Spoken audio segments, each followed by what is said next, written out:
జై శ్రీరామ్.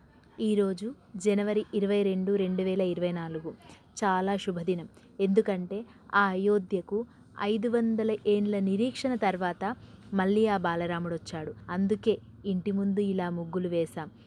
అలాగే మా పాప వాళ్ళ ఫ్రెండ్ గుడికి వెళ్తున్నారు. వాళ్ళు ఎంతో సంతోషంగా ఉన్నారు.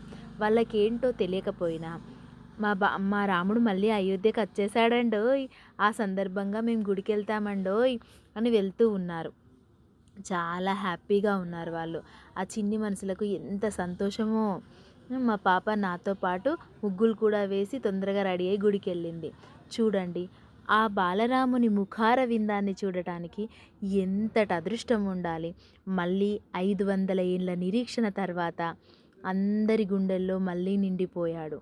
ఆ రూపాన్ని చూడండి, ఎన్నిసార్లు చూసినా తనివి తీరదు. వీణుల విందుగా ఉంది, కన్నుల పండుగగా ఉంది. ఆ రూపం మనస్సు నిండా నిండిపోతుంది.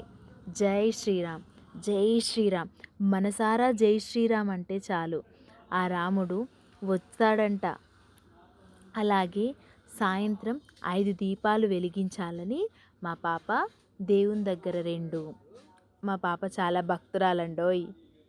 దేవుని దగ్గర అలాగే వెలిగించిన తర్వాత శ్రీరామ రామ రామేతి రమే రామే మనోరమే సహస్రనామ తత్తుల్యం రామనామ వరాననే అంటూ మంత్రాన్ని జపించింది.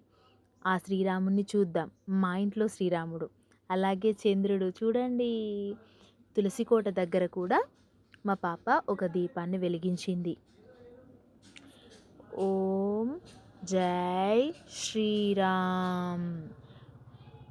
మళ్ళీ మా ఇంటి ముందర కూడా 2 దీపాలను వెలిగించింది. మొత్తం 5 దీపాలను వెలిగించింది. చాలా సంతోషంగా ఉంది. మళ్ళీ అయోధ్యకు రాముడు రావడం ఎంత అదృష్టమో. ఈ కాలంలో ఉన్న వాళ్ళం ఎంత అదృష్టవంతులమో కదా. ఈ సంతోషం మాటల్లో చెప్పలేకపోతున్నాను.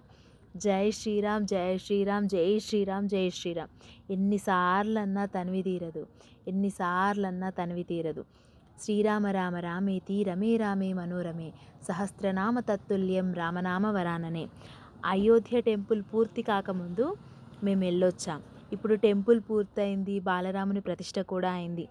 మళ్ళీ ఆ భాగ్యం ఉంటే వెళ్ళి రావాలని మనస్ఫూర్తిగా కోరుకుంటున్నాను. జై శ్రీరామ్, జై శ్రీరామ్, జై శ్రీరామ్, జై శ్రీరామ్, జై శ్రీరామ్.